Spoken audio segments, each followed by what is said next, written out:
Thank you. Senator Hoeven, you're up next. Thank you, Mr. Chair. And Secretary Governor Burgum, thanks for being here. Thanks for your commitment to do both. And I agree.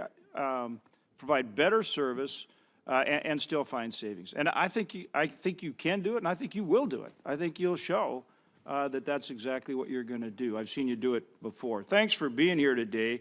In addition to all your tasks as Secretary of Interior, you're also the leader or the chairman of the National Energy Dominance Council. So I want to talk to you about that work and how that's progressing as well.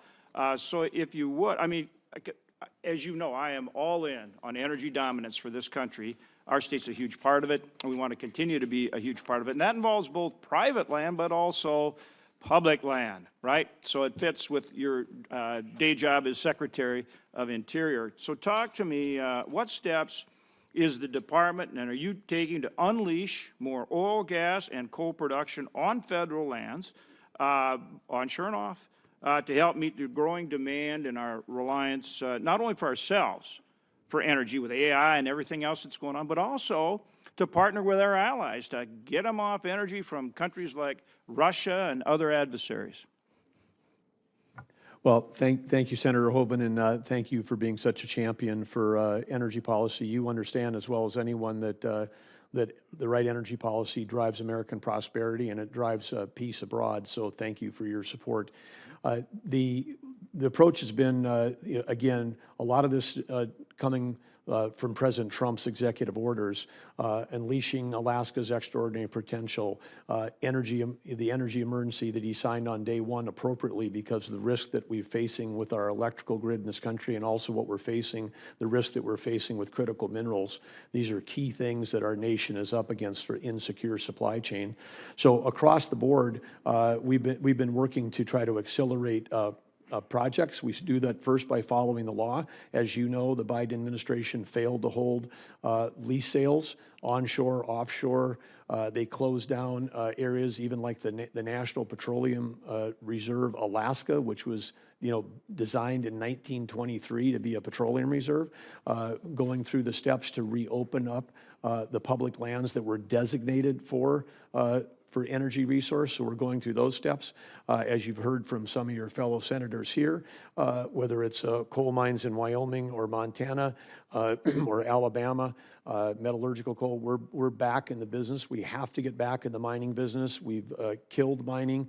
Not we, but the prior administrations basically killed mining in this country. And if we're not mining, we're not in the critical minerals business. If we're not in the critical minerals business, we can't build a fighter jet, we can't build a car, we can't build a cell phone, all of those things that we need to be. So it's across the board, oil, gas, rolling back the Biden export ban.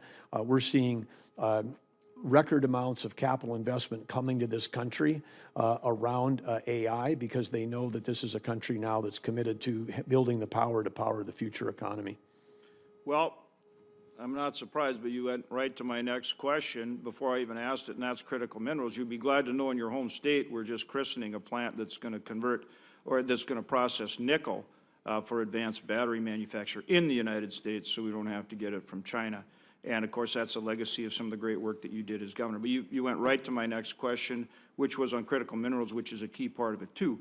Also, I would add that under the very strong leadership of Chairman Lee, we're going to provide some more tools for you, both in terms of lower taxes and less regulation that's going to help, continue this, all-in effort for energy dominance. The other thing, and again, as people get to know you, they're going to know that you have a love for the national parks. I mean, I know it. I've known you for over 30 years. You love the national parks. But you're also a rancher. So talk to me about what we can do for our ranchers who are on public lands as well, grasslands and other aspects. And, of course, that farming, ranching, that goes to forestry, that goes to so many things. People don't realize what a huge, diverse industry ag is. What can you do in that realm? Well, one of the things we can do is make sure that we're speeding up permitting. And, again, as we work towards, because, again, we've got a grazing permit on BLM land or U.S. Forest Service land that can hold up people, and they have uncertainty about their permits. That affects these ranch families. So we're putting up a redoing the whole permitting process, putting up a permitting transparency dashboard, holding the BLM offices at the state and local level accountable for how fast they get permits, helping them with the IT systems to address backlog. We just have to be in the business of serving our customers. When a rancher is getting a grazing permit from us, they're the customer. They pay us, the federal government, for that right.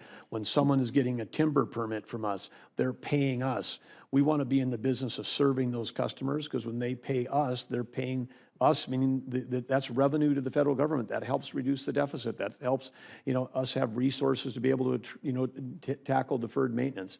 So we just have to, again, get back into the business of the people that are utilizing public lands appropriately, following the law, that we serve them like the customers that they are. Right, and they live out there. They are good stewards of the land. That's their home. And the other thing is really important is access, as I know you know. Thank you for your good work. Yeah, and we have opened up, we've taken steps to open up hundreds of thousands of more acres to hunting and fishing. There's red tape there, so we're increasing access as we go through this. Glad you brought that up. We both love hunting and fishing, so thank you. Senator